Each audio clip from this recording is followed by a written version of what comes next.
Assalamualaikum warahmatullahi wabarakatuh. Horas, majua-jua, jua-jua, ahoy yahu. Berjumpa kembali dengan saya, pemimpin redaksi Harian Tribun Medan dan tribunmedan.com, Iin Solihin, dalam acara spesial wawancara eksklusif dengan tokoh-tokoh di Sumatera Utara.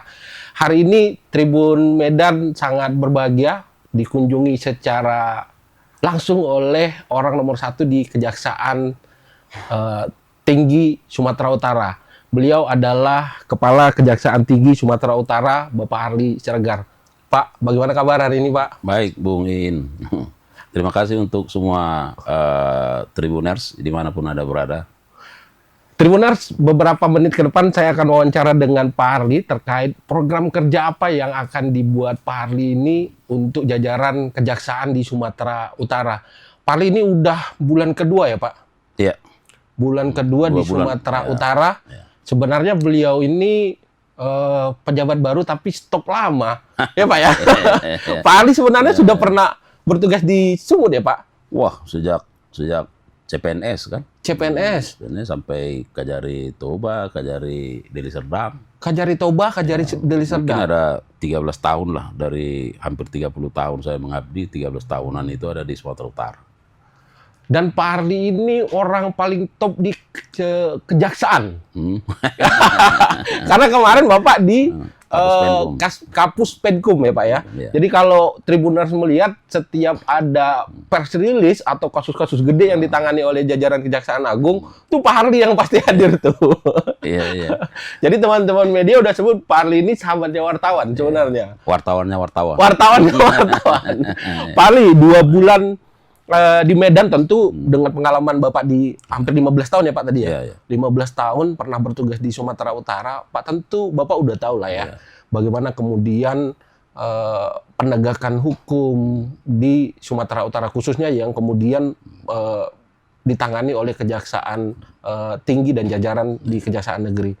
Pak, dalam waktu berapa menit ke depan Pak, kami mau diinfokan Pak, biar Tribuners juga tahu apa sih program yang akan Bapak terapkan untuk teman-teman sampai di tingkat Kejaksaan Negeri dan cabang Pak di wilayah Sumatera Utara Pak. Baik, terima kasih Bung Iin. Saya kira yang pertama saya terima kasih kepada Tribun dan Tribuners dimanapun Anda berada karena diberi kesempatan untuk menyampaikan sesuatu yang saya kira sangat penting dan ini juga pencerahan baik secara internal maupun eksternal ke masyarakat luas. Jadi kondisi sekarang bahwa saya boleh sampaikan kejaksaan ini kan sudah kembali ke kitohnya. Kembali ke kitoh? Ya, sudah kembali ke jalannya. Dan kita tahu Bapak Jaksa Agung dalam berbagai kesempatan dan semua track record yang beliau sampaikan, beliau torehkan itu menandakan bahwa kejaksaan ini sudah ya kembali ke jalannya. Oleh karenanya, inilah yang menjadi patron bagi kami, khususnya dipercaya pimpinan menjadi Kepala Kejaksaan Tinggi di Sumatera Utara, tentu ini harus selaras dengan itu. Jangan sampai secara institusional, nama baik institusi Adaksa yang sudah kembali ke jalannya ini akhirnya terciderai. Ya, oleh karena itu, ada 2 hal penting yang kami lakukan.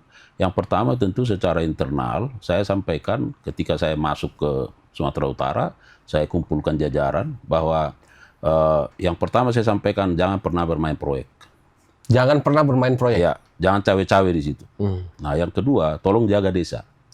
Jadi isunya yang selama ini kan terkait soal bimbingan teknis desa ini. Dana desa Pak ya? Dana desa, di situ ada permainan aparat, itu hentikan. Ya, ini komitmen dan ini menjadi fakta integritas. Kalau enggak, kita akan copot. Nah, enggak ada bermain-main karena ini perintah pimpinan 2 hal ini. Nah, oleh karenanya secara internal, ya tentu semua lini di bawah ini, jajaran ini kan hanya akan bisa ketika saya memberikan teladan itu. Ya. Dan itu harus saya mulai dari saya, dan saya lakukan itu. Jadi Bapak suruh jangan main proyek, jangan ganggu dana desa. Dana desa. Ya mestinya kan? Dikawal dengan baik gitu Pak ya. Dikawal dengan baik. Diberikan sosialisasi, advis gitu, Pak. Nah, kalau memang ada pelanggaran ya sikat. Dan menarik tadi pernyataan Bapak, saya juga nggak akan mau cawe-cawe. Iya, dan itu yang harus saya lakukan. Karena apa? Karena orientasi institusi itu sangat tergantung dari orientasi pimpinannya. mau kemana institusi ini. Tadi saya sudah sampaikan, kami sudah on the track, saya sudah kembali ke Kitoh. Nah, berarti kemarin sempat tidak di Kito kan gitu Pak ya? ya dulu kan ada sejarahnya, ya kan? Hari ini Kami merasa bahwa ini sudah kembali ke Kito, sudah kembali di jalannya. dan Jaksa Agung menyatakan kita harus kembali ke Kito. Kita harus kembali dan itu dilakukan. Nah, oleh karenanya ini kan terderivasi ke daerah harus sejalan. Maka apa yang pertama? Ya, kita mau menyapu lantai supaya bersih, tapi kita kotor ya. Sapunya harus bersih juga dulu Pak. Ya, setidaknya ada ikhtiar untuk bersih. Nah, itu dia. Karena kan kita juga bukan malaikat, ya kan? Nah, tapi komitmen itu dari apa? Dari saya selaku pimpinan. Karena sia-sia juga komitmen itu disampaikan kalau hanya omong-omong, hanya soal bicara misalnya jangan begini, tapi saya nggak memberikan keteladanan itu. Memang sakit. Ya, karena kan mohon maaf ini Kajati Sumatera Utara kan mungkin bagi saya inilah yang prestasi terakhir ya kan. Nah, kenapa nggak saya mampatkan situasi ini, kesempatan ini? Tapi bagi saya ini soal pilihan. Tapi dua juga Pak. Kalau tadi ngomong kan nggak 2 kali juga bisa jadi Kajati. Ya, makanya ini kan kesempatan berharga. Kesempatannya ada 2 Pak. Bapak mau bersih-bersih. Nah makanya. Atau mau nabung-nabung. Nah, itu dia. Makanya ini pilihan. Saya memilih itu kenapa? Karena itu tadi. Kalau institusi ini sudah kembali ke Kito, sudah di jalurnya, ya kita harus semua mau di situ. Semua harus berikhtiar bersama-sama menjaga itu. Jangan sampai institusi ini namanya jadi buruk. Padahal pimpinan sudah berusaha sangat keras untuk mewujudkan itu. Nah, apa yang bisa kita lakukan? Ya, di internal di dalam yang saya sampaikan tadi, saya sudah memberikan guidance kepada semua jajaran supaya itu menjadi fakta integritas untuk tidak bermain-main. Nggak usah cawe-cawe. Kenapa? Karena kita juga melihat, karena kalau cawe-cawenya itu memang benar, kita yang mendominasi, ya nggak apa-apa juga. Udahlah sekalian murtad lah, iya kan? Tapi kenyataannya kan bukan. Tapi nama kita aja yang dibawa-bawa. Tapi Pak Ali nggak takut nih bahwa dengan Bapak bersikap seperti ini, mengembalikan Adiaksa ini dengan ciptohnya, akan tekanan-tekanan yang ya nggak apa-apa. Internal dan eksternal. Saya udah sampaikan, saya mati pun sudah pernah, iya kan? Iya, 2008 itu saya kira itu juga dalam konteks penanganan tipikor kan. Nah, sempat kecelakaan waktu itu Pak. Iya, kecelakaan, ada 2 yang meninggal, bahkan kita di apa itu sudah 60/60, artinya nggak ada harapan hidup. Udah. Nah. Itu tadi Bapak bilang mati pun pernah gitu Pak. Kira-kira ya. Ya, artinya bukan kita mau menantang badai, bukan. Tapi yang mau saya sampaikan adalah bahwa ya ini waktunya untuk untuk institusi ini, untuk institusi lebih bersih. Ya, mari kita berbuat yang terbaik untuk masyarakat. Dari sisi apa? Dari sisi tusi kami. Nah, kami kan penegakan hukum. Ya tolonglah penegakan hukum itu yang bermartabat, yang bisa mendukung pembangunan. Tetapi kalau kita mau mendukung pembangunan, jangan kita jadi yang cawe-cawe di situ. Kita harus menjadi pagar melihat itu, apakah itu sudah on the track atau enggak. Jangan kita masuk ke situ Pak. Jangan masuk di situ, berarti kita jadi pelaku di situ. Itu, dan itulah yang kami lakukan. Nah, saya harus kasih contoh, ya kan? Saya mencoba tidak membebani siapapun, saya ya hidup seperti ini. Kapus Penkum juga saya biasa di emperan kok. Jadi apa lagi? Apakah lalu misalnya jadi Kajati lalu stylenya harus apa ya? Enggak lah. Kita kan punya style yang tentu sudah banyak yang kontak Pak. Ya terus terang banyak. Mau menghadap? Iya banyak, ya kan? Tapi saya sampaikan enggak usah. Enggak perlu menghadap Bapak gitu ya. Bekerja aja dengan baik. Itu aja esensinya. Saya juga nggak akan misalnya, kapan kau? Itu zolim juga. Bekerja saja dengan baik. Bekerja saja dengan baik. Kalau mereka pusing Pak, mungkin kan mau minta petunjuk.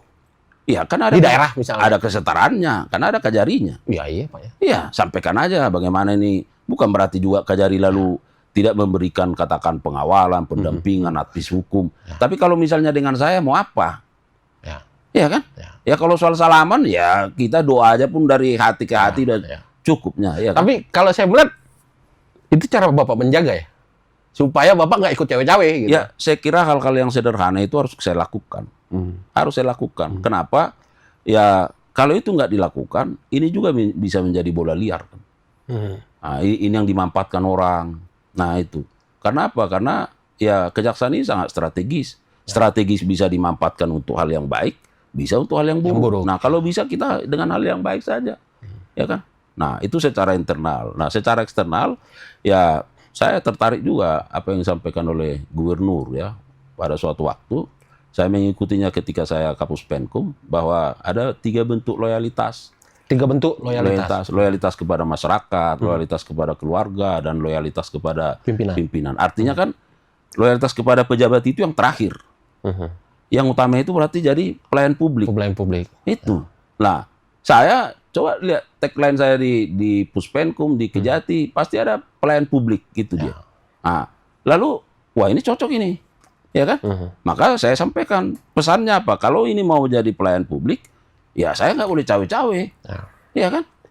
Mari kita semua pembangunan yang sudah digariskan itu untuk kesejahteraan masyarakat. Laksanakanlah sesuai dengan tusi masing-masing. Saya selalu sampaikan Bung Iin bahwa sekecil apapun peran kita dalam kedudukan jabatan kita, tapi itu menjadi satu langkah besar bagi pembangunan. Ketika itu bisa dilakukan dengan baik. Tapi sekecil apapun peran kita ketika itu menciderai, maka itu menjadi langkah besar untuk kemunduran.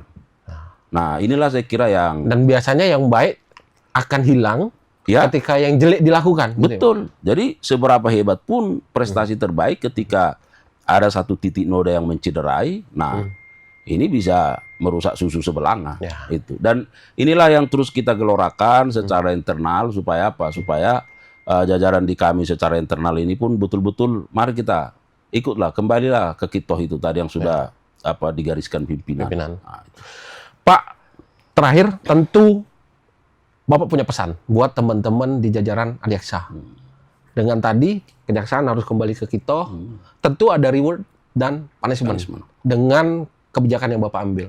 Tentu saya yakin Pak hari ini para pemain di daerah Sumatera Utara sudah kelepek-kelepek ini Pak. Udah puyeng ini. Mau jumpa Bapak udah nggak bisa. Karena Tribuners saya dapat info Pak Kajati ini kemarin datang ke Sumatera Utara tidak lewat Kuala Namu. Tapi lewatnya di Gunung Sitoli. Benar itu Pak? Silangit. Benar Pak? Iya, Silangit.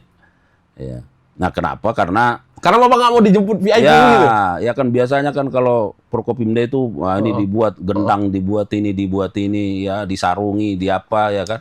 Ya kan semua butuh energi. Nah, bahkan kalau ada perpisahan Prokopimda kan harus diundang ini. Itu ratusan juta juga itu. Kalau butuh energi, butuh dikembalikan energi yang itu Pak ya? Ya lebih bagus serahkan aja ke masyarakat miskin dah, kelar. Sesimpel itu sebenarnya. Bukan berarti wow saya mau mencitrakan diri seperti bukan. Memang ini saatnya dan saya kira apa yang terjadi baru-baru ini itu kan akumulasi dari semua itu. Kekecewaan masyarakat. Iya, makanya kita harus betul-betul respect, betul-betul bisa melihat itu ke di lapangan. Ya, mari kita kembalikan dari semua tusi kita itu kepada masyarakat. Nah, terkait yang Bung Iin sampaikan tadi bahwa tentu kami akan terus komit dan menyampaikan ke jajaran. Ingat bahwa pesan perintah harian Jaksa Agung yang baru disampaikan di tahun 2025 itu harus menjadi cerminan kita untuk terus berkarya ya. Itu harus dijadikan menjadi pedoman dan dilaksanakan ya. Karena hanya dengan melaksanakan itu maka mudah-mudahan institusi ini akan terus terjaga ya, jaga diri, jaga keluarga, jaga institusi. Nah, juga kepada masyarakat jadikan kami menjadi mitra yang baik, menjadi partner yang baik ya, bahwa masyarakat juga diberikan ruang oleh regulasi untuk peran sertanya. Tetapi saya harapkan juga bahwa tentu motivasinya harus satu motivasi. Apa motivasinya? Motivasinya adalah untuk pembangunan, untuk kemaslahatan. Bukan ada motivasi yang lain. Sebab kalau itu motivasinya maka kami tidak berada di situ. Pak Kajati, terima kasih. Tribuners, wawancara eksklusif dengan Pak Kajati tadi tentu membuka perspektif kita bahwa Kejaksaan Tinggi Sumatera Utara dan jajarannya akan kembali ke kitoh. Pak Kajati, amin. Terima kasih. Pak Kajati. Makasih Bung Iin. Sehat selalu. Amin. Semoga programnya bisa berjalan dengan lancar. Tribuners, terima kasih sudah menyimak tayangan wawancara eksklusif hari ini. Kita bertemu di wawancara berikutnya. Assalamualaikum warahmatullahi wabarakatuh. Waalaikumsalam. Oras.